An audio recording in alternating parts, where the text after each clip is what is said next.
ನಮ್ಮ Sahyadri news channel ಅನ್ನು YouTube, Facebook ಹಾಗೂ ಇನ್ಸ್ಟಾಗ್ರಾಂನಲ್ಲಿ ನೋಡಿ. ಸಬ್ಸ್ಕ್ರೈಬ್, ಲೈಕ್ ಮತ್ತು ಶೇರ್ ಮಾಡಿ ಪ್ರೋತ್ಸಾಹಿಸಿ.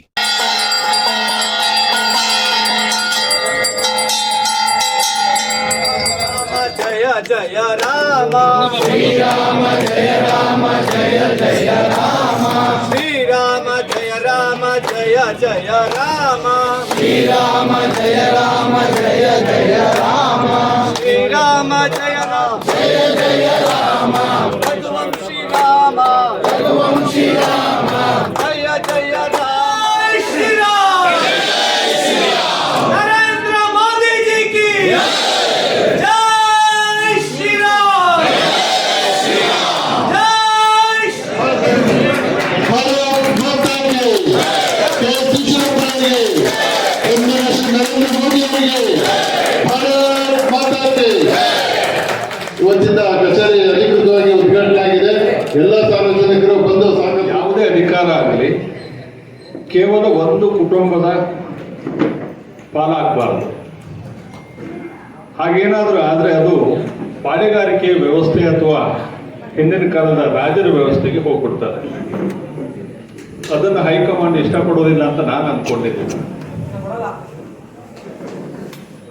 ನೀವು ಈ ಹಿಂದೆ ನೋಡಿದ್ದೀರಾ, ಹೈಕಮಾಂಡಿನ ಯಾವುದಾದ್ರೂ ಒಂದು ಆದೇಶವನ್ನು ನಿರ್ದಿಷ್ಟವಾಗಿ ಪಾಲನೆ ಮಾಡಬೇಕು ಅಂತ ಬಂದಂಥ ಸಂದರ್ಭದಲ್ಲೆಲ್ಲ ಕರ್ನಾಟಕದಲ್ಲಿ ಬಿಜೆಪಿಯನ್ನೇ ಹೋಲ್ಡ್ ಮಾಡಿದಂತಹ ವ್ಯಕ್ತಿಗಳು ನಮ್ಮ ಕಣ್ಮುಂದೆ ಇದ್ದಾರೆ. ಅವರು ಬೇರೆ ಪಕ್ಷವನ್ನು ಕಟ್ಟಿಕೊಂಡು ಹೊರಗಡೆ ಹೋದ್ರು. ಅಂದ್ರೆ ಅವರಿಗೆ ಆ ಸಂದರ್ಭದಲ್ಲಿ ಬಿಜೆಪಿ ಬೇಕಾಗಿರ್ಲಿಲ್ಲ ಅಂತ ನಿರ್ಧಾರ ಮಾಡಿದ್ರು ಕೂಡ ಪಕ್ಷ ಒಡೆಯೋದನ್ನು ಅವರು ಇಷ್ಟಪಡೋದಿಲ್ಲ. ನೀವು ಇಷ್ಟೇ ತೀರ್ಮಾನ ಮಾಡಿ, ಅವರೇನು ಬಿಜೆಪಿ ಬಿಟ್ಟಿಲ್ಲ, ಬದಲಿಗೆ ಒಂದು ತತ್ವದ ಆಧಾರದ ಮೇಲೆ ನಿಂತ್ಕೊಂಡಿದ್ದಾರೆ. ನೀವು ಈಶ್ವರಪ್ಪನವರಿಗೆ ಓಟ್ ಹಾಕಿದ್ರು, ಬಿಜೆಪಿ ಅಥವಾ ಮೋದಿಗೆ ಓಟ್ ಹಾಕಿದ ಹಾಗೇನೆ.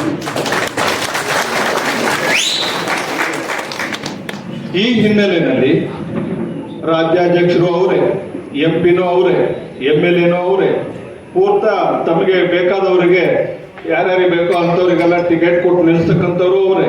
ಇದಕ್ಕೆ ನಾವು ಹೇಳ್ತಕ್ಕಂಥದ್ದು ಪಾಳೆಗಾರಿಕೆ ವ್ಯವಸ್ಥೆ. ಇದನ್ನು ತಪ್ಪಿಸ್ಬೇಕು. ಈಗ ಕುಟುಂಬದ ವ್ಯವಸ್ಥೆ ಮತ್ತು ಕುಟುಂಬದವರೇ ಕೂಡ ಎಲ್ಲ ನಿಲ್ಲಬೇಕು ಅಂತ ಹೇಳ್ತಾರೆ. ಈಶ್ವರಪ್ಪನವರು ಕೂಡ ಕಾಂತೇಶಿಗೆ ಕೇಳಿದ್ರು, ಅದು ಕೊಟ್ಟಿಲ್ಲ ಅಂತ ಹೇಳಿ ಅವರು ಎಲೆಕ್ಷನ್ಗೆ ನಿಂತಿದ್ದಾರೆ ಅಂತ ಹೇಳೋದಾದ್ರೆ, ನೀವು ರಾಘವೇಂದ್ರ ಅವರಿಗೂ ಓಟ್ ಹಾಕೋ ಪ್ರಶ್ನೆ ಇಲ್ಲ. ಅವಾಗ ಆ ವಿಚಾರ ಬಿಟ್ಟೇ ಬಿಡಬೇಕು.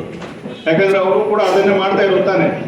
ಆದ್ರೆ ಇಲ್ಲಿ ಕಾಂತೇಶ್ವರಿಗೆ ಎಲೆಕ್ಷನ್ಗೆ ಟಿಕೆಟ್ ಕೊಟ್ಟಿಲ್ಲ ಅಂತ ಹೇಳಿದ್ರೆ ಆ ವಿಚಾರವನ್ನು ಇವರು ಈಗ ಗೌಣವಾಗಿ ಇಟ್ಕೊಂಡ್ಬಿಟ್ಟಿದ್ದಾರೆ. ಅದು ಒಂದು ದೊಡ್ಡ ವಿಚಾರವೇ ಅಲ್ಲ. ಅವರಿಗೆ ಒಂದು ವ್ಯವಸ್ಥೆಯನ್ನು ಸರಿಪಡಿಸಬೇಕು. ಪಕ್ಷದಲ್ಲಿ ಆಂತರಿಕ ಪ್ರಜಾಪ್ರಭುತ್ವ ಮೂಡಿ ಬರಬೇಕು. ಯಾವುದೇ ಒಂದು ಪಕ್ಷದಲ್ಲಿ ಪಾಳೆಗಾರಿಕೆ ವ್ಯವಸ್ಥೆ ಆಗಿರಬಹುದು.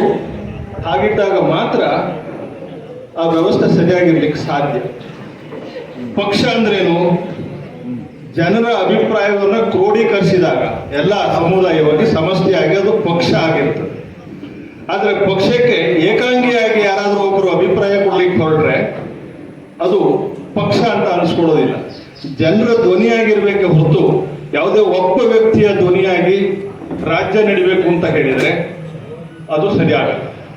ಆದ್ದರಿಂದ ನೀವು ಈ ಹಿನ್ನೆಲೆಯೆಲ್ಲ ಗಮನಿಸಿ ಈಶ್ವರಪ್ಪನವರಿಗೆ ಹೆಚ್ಚಿನ ಮತವನ್ನು ಕೊಡುವುದರ ಮುಖಾಂತರವಾಗಿ ಗೆಲ್ಲಿಸ್ಕೊಟ್ಟು ಮೋದಿ ಕೈ ಬಲಪಡಿಸಬೇಕು ಅಂತ ಹೇಳಿ ಈ ಮುಖಾಂತರ ತಮ್ಮೆಲ್ಲರಿಗೂ ನಾನು ಅಂದ್ರೆ ಪಕ್ಷ ನನಗಿನ್ನೂ ತಗದಾಗತ್ತೋ ಬಿಡುತ್ತೋ ಗೊತ್ತಿಲ್ಲ. ಇಡೀ ಕರ್ನಾಟಕ ರಾಜ್ಯದ ಜನರ ಹೃದಯದಲ್ಲಿ ನಾನು ಕೇಸರಿ ವ್ಯಕ್ತಿ ಅಂತ ಒಪ್ಕೊಂಡಿದ್ದೀನಲ್ಲ, ಕೇಸರಿ ತೆಗೆದಾಗ ಯಾರಿಗೂ ಆಗಲ್ಲ. ಕಮ್ಯುನಿಸ್ಟ್ ನಾಯಕರ ಈ ರೀತಿ ನನ್ನ ಕೇಸರಿ ಅಂತ ಒಪ್ಕೊಂಡಿರ್ಬೇಕಾದ್ರೆ ನಮ್ಮ ನಾಯಕರು ನನ್ನ ಕೇಸರಿ ಅಲ್ಲ ಅಂತ ಹೇಳಕ್ ಬರುತ್ತಾ? ಯಾರೋ ಮಾತಾಡಿದ ಹೇಳಿದ್ರು,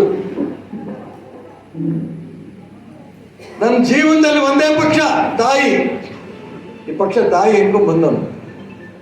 ಯಾವ ಪಕ್ಷಕ್ಕೆ ಹೋಗಿರೋರು ನನಗೆ ಟೀಕೆ ಮಾಡ್ತಾ ಇದ್ದಾರೆ. ಯಾವ ಪಕ್ಷ ನನ್ನ ವಿವರಕ್ಕೆ ಹೋಗಲ್ಲ ನಾನು. ಹಾಗಾಗಿ ಈ ಸಭೆ ಇವತ್ತು ಹೋಮ ಮಾಡಿ ಕಾರ್ಯಾಲಯ ಉದ್ಘಾಟನೆ ಮಾಡಬೇಕು, ನೀವೆಲ್ಲ ಬರಬೇಕು ಅಂತ ಕೆಲವರು ಮಾತ್ರ ಕರೆದಿದ್ರು. ಇಷ್ಟೊಂದು ಜನ ಬರ್ತೀರಿ ಅಂತ ನಿಜಕ್ಕೂ ನಂಗೆ ಗೊತ್ತಿರಲಿಲ್ಲ. ಮೋದಿ ಬಿಟ್ಟು ಆ ಬ್ರಹ್ಮ ಬಂದು ಹೇಳಿದ್ರು ಕೂಡ ನಾನು ಚುನಾವಣೆ ನಿಲ್ಲೋನೆ. ಗೆದ್ದ ನಂತರ ಮೋದಿ ಹತ್ರನೇ ಹೋಗೋಣ ನಾವು. ಅನೇಕ ಹೇಳ್ತಾರೆ ಏನಪ್ಪ ನೀವು ವೋಟ್ ಡಿವೈಡ್ ಆಗ್ಬಿಟ್ಟು ಕಾಂಗ್ರೆಸ್ನವ್ರು ಗೆದ್ಬಿಡುತ್ತಾ ಅಂತ ಅನೇಕರು ಕೇಳ್ತಾರೆ. ಯಡಿಯೂರಪ್ಪನವ್ರಿಗೆ ಡಮ್ಮಿ ಕ್ಯಾಂಡಿಡೇಟ್ ಹಾಕ್ಸ್ಕೊಂಬಂದು ಗೆದ್ದ ಅಭ್ಯಾಸ. ಹಿಂದಿನ ವಿಧಾನಸಭೆ ಚುನಾವಣೆ ಇಲ್ಲ ಅಲ್ಲಿ ನೋಡೋಣ. ನಾನು ಬ್ರಹ್ಮ ದೇವರು ಹೋಮ ಪ್ರಮಾಣ ಮಾಡಿ ಹೇಳ್ತೀನಲ್ಲ, ಇವ್ರು ಕಾಂಗ್ರೆಸ್ ಜೊತೆಗೆ ಹೊಂದಾಣಿಕೆ ಮಾಡ್ಕೊಂಡ್ಬಂದು ಒಬ್ಬ ಲಿಂಗಾಯತ ಹುಡುಗನ ಇಂಡಿಪೆಂಡೆಂಟ್ ಆಗಿ ನಿಲ್ಲಿಸಿ ಲಿಂಗಾಯತರನ್ನು ತೆಗೆದ್ರು. ಇವ್ರು ಲಿಂಗಾಯತ ನಾಯಕ. ಕಾಂಗ್ರೆಸ್ ಇಂದ ಒಬ್ಬ ಹಿಂದುಳಿದವ್ರು ನಿಲ್ಲಿಸಿ ಅವನ್ನೂ ತೆಗೆದ್ರು. ಲಿಂಗಾಯತರನ್ನು ತೆಗೆದು ಹಿಂದುಳಿದವ್ರನ್ನ ತೆಗೆದು ತನ್ನ ಮಗನ ಕೇಳಿಸ್ಕೊಂತಾರಲ್ಲ, ದೇವ್ರು ಮೆಚ್ತಾನ? ಅದ್ರ ವಿರುದ್ಧನೇ ನಾನು ಚುನಾವಣೆ ನಿಂತಿರೋದು. ಈಗ ನನಗೆ 100% ನಂಬಿಕೆ ಇದೆ, ಯಡಿಯೂರಪ್ಪನವರೇ ನೀವು ಮಾಡ್ತಂತ ಹಿಂದೂ ಈ ಒಂದು ಹೊಂದಾಣಿಕೆ ರಾಜಕಾರಣ ಈ ಒಂದು ಲೋಕಸಭಾ ಚುನಾವಣೆಗೆ ಅಂತ್ಯ, ಇನ್ನಾಗಲ್ಲ ಮುಂದೆ. ಎಷ್ಟು ಜನ ಕಾರ್ಯಕರ್ತರು ನಾವು ಅನುಭವಿಸ್ತಾ ಇದ್ದಾರೆ ಇಡೀ ಕರ್ನಾಟಕ ರಾಜ್ಯದಲ್ಲಿ. ತನಗೆ ಬೇಕಾದವರು ಟಿಕೆಟ್. ಯಾವ ನ್ಯಾಯ ಇದು? ಒಂದು ವಾರದ ಕೆಳಗೆ ಶಿವಮೊಗ್ಗದ ಬೋವಿ ಸಮಾಜ ದೊಡ್ಡ ಗುಂಪು 15-20 ಕಾರು ರಾಘಣ್ಣನ ಜೊತೆಗೆ ಚಿತ್ರದುರ್ಗ ಹೋಗ್ಬೋದು. ಬೋವಿ ಸಮಾಜದ ಸ್ವಾಮೀಜಿಗಳ ಹತ್ರ ಅವ್ರು ಹೇಳಿ, ನೋಡಪ್ಪ ನಮಗೆ ಕೋಲಾರ ಮತ್ತು ಚಿತ್ರದುರ್ಗ ಬಿಟ್ಕೊಡ್ಬೇಕು. ಅವಾಗ ನಿಮಗೆಲ್ಲ ನಾವು ಬೆಂಬಲ ಕೊಡ್ತೀವಿ. ಅಪ್ಪ ಮಕ್ಕಳಿಗೆ ಭರವಸೆ ಕೊಟ್ಟು ಅಭ್ಯಾಸ ಅಲ್ಲ. ಶಿವಮೊಗ್ಗ ನಗರದಲ್ಲೂ ಕಾರ್ಪೊರೇಷನ್ 10 ಜನ ಕೊಟ್ಟಿದ್ದಾರೆ. ನಾನು ಹೇಳಕ್ ಕೊಟ್ಟಿರೋದು ಅದನ್ನೇ. ಸುಳ್ಳು ಹೇಗೆ ಹೇಳ್ತಾರೆ ಅನ್ನೋದಕ್ಕೆ ನೀವು ಹೇಳ್ತಾರೆ ಅಂತ. ನಾನು ಆ ಥರ ಕಾಂತೇಶನ ಹಾವೇರಿನ MP ಟಿಕೆಟು ಕೊಡಿಸ್ತೇನೆ, ಓಡಾಡಿ ಗೆಲ್ಲಿಸ್ತೇನೆ. ಈ ಮಾತನ್ನ ಹೇಳಿದ್ ನಿಮ್ಗೆ ಗೊತ್ತಿದೆ. ಅಲ್ಲಿ ಮೋಸ ಆಯ್ತು. ಬೋವಿ ಸಮಾಜದವರಿಗೆ ಕೋಲಾರ ಮತ್ತು ಚಿತ್ರದುರ್ಗ ಕೊಡಿಸ್ತೇನೆ ಅಂತಂದ್ರು. ಹೇಳಿದ ಮಹಾರಾಜರೇ JDS ಬಿಟ್ಕೊಟ್ರು ಕೋಲಾರ. ಇಡೀ ರಾಜ್ಯದ ಬೋವಿ ಸಮಾಜದ ಜನ ಕಾಯ್ತಾ ಇದ್ರು, ಕನಿಷ್ಠ ಚಿತ್ರದುರ್ಗನಾರು ಸಿಗತ್ತೆ ಅಂತ. ಎನ್ನೇ ಸಿಗ್ಲಿಲ್ಲ. ನನಗೆ ಹೇಳಿ ಕಳಿಸ್ತಾರಂತೆ, ನೀನು ಅದು ಮಾಡ್ತೀವಿ, ಇದನ್ನ ಮಾಡ್ತೀವಿ, ಮುಖ್ಯಮಂತ್ರಿ ಮಾಡ್ತೀವಿ, ಪ್ರಧಾನಮಂತ್ರಿ ಮಾಡ್ತೀವಿ. ನಂಬಕ್ಕಾಗತ್ತೇನೆ ಅವ್ರನ್ನ? ಏನ್ ಬೇಕಾದ್ರೂ ಮಾಡ್ತಾರೆ, ಬರೀ ಭರವಸೆ. ನಾನು ಅದಕ್ಕೋಸ್ಕರ ಭದ್ರಾವತಿ ಹೋದಂತ ಸಂದರ್ಭ ಸ್ಪಷ್ಟವಾಗಿ ಹೇಳಿದೆ, ನೋಡಪ್ಪ ನಿಮ್ ಕಷ್ಟ ನನಗೆ ಗೊತ್ತು. MPM VS ಸಮಸ್ಯೆಗಳನ್ನ ನನಗೂ ಅರ್ಥ ಮಾಡಿಸಿ. ಚುನಾವಣೆ ಗೆದ್ದ ನಂತರ ನಿಮ್ಮನ್ನ ನಾನೇ ಜೊತೆಗೆ ಡೆಲ್ಲಿಗೂ ಕರ್ಕೊಂಡು ಹೋಗ್ತೇನೆ. ಸಂಬಂಧಪಟ್ಟ ಅಧಿಕಾರಿಗಳ ಹತ್ರ ಮಂತ್ರಿಗಳನ್ನ ಭೇಟಿನೂ ಮಾಡಿಸ್ತೇನೆ. ಮಾಡಿಸಿ ಯಾವ್ಯಾವ ಸ್ಥಿತಿಲಿದೆ ನೀವು ಅರ್ಥ ಮಾಡ್ಕೊಂಡಾಗ ಒಂದೊಂದೇ ಪರಿಹಾರ ಮಾಡಕ್ಕೆ ಸಾಧ್ಯ ಅಂತ ಅವ್ರು ಹೇಳ್ತಾರೆ. ನಂಬಿ ನನ್ನ ಜೊತೆ ಬಂದಿದ್ದಾರೆ. ನಾನು ಅವ್ರು ಹೇಳಿದ್ದೀನಿ, ಸುಮ್ಮನೆ ಆಶ್ವಾಸನೆ ಮೊನ್ನೆನೇ ಕೊಟ್ಬಿಡ್ಬೋದಾಯ್ತು. VS ಕ್ಲಿಯರ್ ಮಾಡಿಸ್ಬಿಡ್ತೀನಿ, MPM ಏನ್ ಪ್ರಶ್ನೆನೇ ಇಲ್ಲ, ರೆಡಿ ಮಾಡ್ಕೊಟ್ಬಿಡ್ತೀನಿ, ಓಟ್ ತಗೊಂಡು ಹೋಗೋದಕ್ಕೋಸ್ಕರ ನಾನು ಬಂದಿಲ್ಲಪ್ಪ ಅಂತ ಸ್ಪಷ್ಟ ಹೇಳಿ. ಸುಳ್ಳು ಹೇಳಲ್ಲ. ಎಷ್ಟು ಬೇಕಾದ್ರೂ ಸುಳ್ಳು, ಭರವಸೆ. ನಮ್ಮ ಎಲ್ಲಾ ಕಾರ್ಯಕರ್ತರ ಮನೆಗೆ ಹೋಗ್ತಿದ್ದಾರೆ. ಪಾಪ ಅವರು ರಾಜಕಾರಣದಲ್ಲಿ ಕಾರ್ಪೊರೇಟರ್ ಆಗ್ಬೇಕು ಅಂತ ಆಸೆ. ಒಂದೇ ವಾರ್ಡ್ಗೆ 10 ಜನ ಕಾರ್ಪೊರೇಟ್ ಸೀಟಿಗೆ. ಮುಂದಿನ ಸರಿ ನೀನೇ ಕಾರ್ಪೊರೇಟರ್ 10 ಜನಕ್ಕೆ. ಅವ್ರು ಇನ್ಯಾರು ಪಾಪ ಒಂದ್ಸರಿನೂ ಮೋಸ ಹೋಗಿಲ್ಲ. ನಂಬಿಕೆ ಯಡಿಯೂರಪ್ಪನವರಿಗೆ ಸುಳ್ಳು ಹೇಳಲ್ಲ ಅವರು. ಇಷ್ಟು ದೊಡ್ಡ ಸುಳ್ಳು ಹೇಳ್ತಾರ? ಇಂಥ 100 ಸುಳ್ಳು ಅನುಭವಿಸಿರೋದು ನಾನು ಇವತ್ತು ತಿರುಗಿಬಿಟ್ಟಿದ್ದೇನೆ. ಶಿವಮೊಗ್ಗ ಲೋಕಸಭಾ ಕ್ಷೇತ್ರ ಬೈಂದೂರಿಂದ ಹಿಡಿದು ಭದ್ರಾವತಿ ತನಕ ಕೂಡ ನಿರೀಕ್ಷೆಗೆ ಮೀರಿ ಬೆಂಬಲ ಸಿಗ್ತಾ ಇದೆ. ನಿರೀಕ್ಷೆಗೆ ಮೀರಿ. ಇನ್ನು ಚುನಾವಣಾ ಬಹಳ ಓಡಾಟನೇ ಆಗಿಲ್ಲ. ಇವತ್ತಿನ ಕಾರ್ಯಾಲಯ ಓಪನ್ ಮಾಡ್ತಾ ಇದ್ದೀವಿ. ಇವತ್ತೇ ಈ ಸ್ಥಿತಿ ಆದ್ರೆ ಅನೇಕರು ಫೋನ್ ಮಾಡ್ತಾ ಇದ್ದಾರೆ, ಸರ್ ನಿಲ್ಲೋದು ಗ್ಯಾರಂಟಿನಾ? ನೀವು ನಾಮಿನೇಷನ್ ಹಾಕಿದ್ಮೇಲೆ ನಿಮ್ ಜೊತೆ ಬರ್ತೀವಿ. ಬಹಳ ಜನ ಹೇಳ್ತಾ ಇದ್ದಾರೆ. ಆಗ್ಲಿ, ನಾಮಿನೇಷನ್ಗೂ ಬರ್ರಿ. ಇನ್ನು ಕೆಲವರು ಹೇಳ್ತಾರೆ ವಿಡ್ರಾಯಲ್ಸ್ ಆದ್ಮೇಲೆ ಬರ್ತೀವಿ. ಯಾಕಂದ್ರೆ ಮತ್ತೆ ಅವಾಗೇನ ಕೇಂದ್ರದವ್ರು ಮೋದಿ ಫೋನ್ ಮಾಡ್ಬಿಟ್ರೆ ವಿಡ್ರಾಯಲ್ಸ್ ಆದ್ರೂ ಕೂಡ ಆಮೇಲೂ ಬನ್ನಿ. ಆದ್ರೆ ವಿಜಯೋತ್ಸವ ಮಾತ್ರ ನೀವು ಬರಲೇಬೇಕು. ಇದರಲ್ಲಿ ಅನುಮಾನ ಬೇಡ. ಮನವೊಲಿಸೋದಕ್ಕೆ ನಮ್ ಕೈಲಾಗಲ್ಲ. ರಾಜ್ಯದವ್ರ ಹತ್ರ ಇದನ್ನ ಕೇಂದ್ರಕ್ಕೆ ಬಿಟ್ಟಿದೀವಿ. ನಾನು ನಿಮ್ಗೆ ಹೇಳ್ತಾ ಇದ್ದೀನಿ, ಒಂದು ತಿಂಗಳ ಕೆಳಗೆ ನರೇಂದ್ರ ಮೋದಿ ಅವರ ಹತ್ರ ಒಂದು ವಾಟ್ಸಪ್ ಅಲ್ಲಿ ಕಳಿಸ್ದೆ, ನಾನು ನಿಮ್ಮನ್ನು ಭೇಟಿ ಆಗ್ಬೇಕು. ಒಬ್ಬ ಪ್ರಧಾನಮಂತ್ರಿ ಆಫೀಸಿಂದ ನಾವೆಲ್ಲ ಕಲಿಬೇಕು.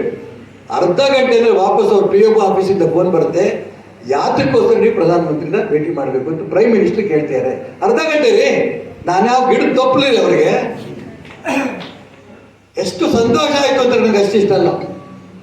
ಅವ್ರು ಹೇಳಿದೆ, ನಾನು ಕರ್ನಾಟಕ ರಾಜ್ಯದ ರಾಜಕೀಯ ಪರಿಸ್ಥಿತಿನ ನಿಮ್ಮ ಹತ್ರ ಎಕ್ಸ್ಪ್ಲೈನ್ ಮಾಡಬೇಕು. ನಾನೆಂದೂ ಡೆಲ್ಲಿ ಬಂದಿಲ್ಲ, ಸೀಟ್ ಕೇಳಕ್ಕೆ, ಮಂತ್ರಿ ಮಾಡಕ್ಕೆ, MLA ಕೇಳಕ್ಕೆ ನನ್ನ ಜೀವನದಲ್ಲಿ ಡೆಲ್ಲಿ ಬಂದಿಲ್ಲ. ರಾಜ್ಯದ ರಾಜಕೀಯ ಪರಿಸ್ಥಿತಿ ಎಕ್ಸ್ಪ್ಲೈನ್ ಮಾಡೋಕ್ಕೋಸ್ಕರ ಬರ್ತಿದ್ದೀನಿ ಅಂತ ಅಂದಾಗ, ಮಧ್ಯಾಹ್ನ ಅವ್ರನ್ನ ಆಫೀಸಿಂದ ಅಮಿತ್ ಶಾ ಕಚೇರಿಗೆ, ನಡ್ಡಾ ಕಚೇರಿಗೆ ಪತ್ರ ಹೋಗಿದೆ, ಈಶ್ವರಪ್ಪನವ್ರ ಹತ್ರ ಕೂತು ಮಾತಾಡಿ ಅಂತ. ಮಾರನೇ ದಿನ ಬೆಳಿಗ್ಗೆನೆ ಅಮಿತ್ ಶಾ ಕಚೇರಿಯಿಂದ ಆಫೀಸ್ ಫೋನ್, ಇಷ್ಟೇ ತಾರೀಕು ಇಷ್ಟು ಗಂಟೆಗೆ ಮನೆಗೆ ಬರಬೇಕು ಚರ್ಚೆ ಮಾಡಕ್ಕೆ. ನಮ್ಮ ಕೇಂದ್ರದ ನಾಯಕರು ಎಷ್ಟರ ಮಟ್ಟಿಗೆ ಇದ್ದಾರೆ ನನಗೆ ಸಂತೋಷ ಆಯ್ತು. ಹೋದೆ ಮನೆಗೆ. ನಾನು ಅನ್ಕೊಂಡಿದ್ದೆ ಹೋಮ್ ಮಿನಿಸ್ಟರ್ ಮನೆ ಅಂತಂದಾಗ ಮನೆ ತುಂಬಾ ಜನ, ಹೊರಗಡೆ ಜಾತ್ರೆ ಇರುತ್ತೆ ಅಂತ. ಆದರೆ ಅವ್ರ ಮನೆ ಸಂಪೂರ್ಣ ಪ್ರೈವಸಿ, ಹೋಮ್ ಮಿನಿಸ್ಟರ್ ಆಗಿರೋದ್ರಿಂದ ದೊಡ್ಡ ಮನೆ, ಸೂತ್ರ ಸೆಕ್ಯೂರಿಟಿ. ಯಾರು ಬಂದ್ರು ಕೂಡ ಕಚೇರಿ ಕರೆಸ್ತಾರೆ, ಇಲ್ಲಾಂದ್ರೆ ಕೆಂಪು ಕೋಟೆ ಕರೆಸ್ತಾರೆ, ಮನೆ ಕರೆಸಲ್ಲ. ನನಗೆ ನಂಬಿಕೆಯನ್ನು ಮನೆಗೆ ಕರೆಸ್ತಾರೆ. 1 ಗಂಟೆ ನನ್ನ ಹತ್ರ ಮಾತಾಡಿದ್ರು. ಎಷ್ಟು ಹೇಳಿದೆ ನಾನು, ಆಯ್ತಪ್ಪ ನಾನು ಗಮನಿಸ್ತೀನಿ ಅಂತಂದ್ರು. ಆದರೆ ಇವ್ರು ಹೋಗಿ ಏನೇನು ಹೇಳ್ತಾರೋ ದೊಡ್ಡವರಿಗೆ, ಕೇಂದ್ರದವ್ರಿಗೆ, ಮೋದಿಯವರಿಗಾಗಲಿ, ಅಮಿತ್ ಶಾ ಆಗಲಿ, ನಡ್ಡಾಗಲಿ, ಇವತ್ತು ಕರ್ನಾಟಕ ರಾಜ್ಯದಲ್ಲಿ ಪರಿಸ್ಥಿತಿ ಎಷ್ಟು ಸೀಟ್ ನಾವು ತಗೋತೀವೋ ಇಲ್ಲೋ ಅನ್ನೋದು ಭಯ ಆಗ್ತಾ ಇದೆ. ದೇವ್ರ ದಯದಿಂದ ಕರ್ನಾಟಕದ ಎಷ್ಟೇ ಸೀಟ್ ನಾವು ಗೆದ್ರು ಕೂಡ ನರೇಂದ್ರ ಮೋದಿನ ಪ್ರಧಾನಮಂತ್ರಿಯಾಗಿ ತಪ್ಪಿಸೋದಕ್ಕೆ ಯಾರ ಕೈಯಲ್ಲೂ ಆಗಲ್ಲ, ಯಾರ ಕೈಯಲ್ಲೂ ಆಗಲ್ಲ. ಆದರೆ ರಾಜ್ಯದಲ್ಲಿ ಕಾಂಗ್ರೆಸ್ಸಿನ ಸಂಸ್ಕೃತಿ BJP ಬರ್ತಾ ಇದೆ. 25 ಸೀಟನ್ನು ಗೆದ್ದಿದ್ವಿ ನಾವು, ಒಂದೇ ಒಂದು ಕಾಂಗ್ರೆಸ್ ಗೆದ್ದಿತ್ತು. ಯಡಿಯೂರಪ್ಪನವ್ರ ಕುಟುಂಬದ ಕೈಯಲ್ಲಿ BJP ಸಿಕ್ಕೊಂಡು ನಲಗಿ ನಲಗಿ ನಲಗಿ ಈ ಸರಿ ಎಷ್ಟು ಸೀಟ್ ಗೆಲ್ತೀವೋ ಗೊತ್ತಿಲ್ಲ, ಭಯ ಆಗ್ತಾ ಇದೆ. ನನ್ನ ಆಸೆ 27ಕ್ಕೆ 27 NDA ಗೆಲ್ಲಬೇಕು, ಒಬ್ಬ ಪಕ್ಷೇತರರಾಗಿ ಈಶ್ವರಪ್ಪ ಗೆಲ್ಲಬೇಕು, ಇದು ನನ್ನ ಆಸೆ.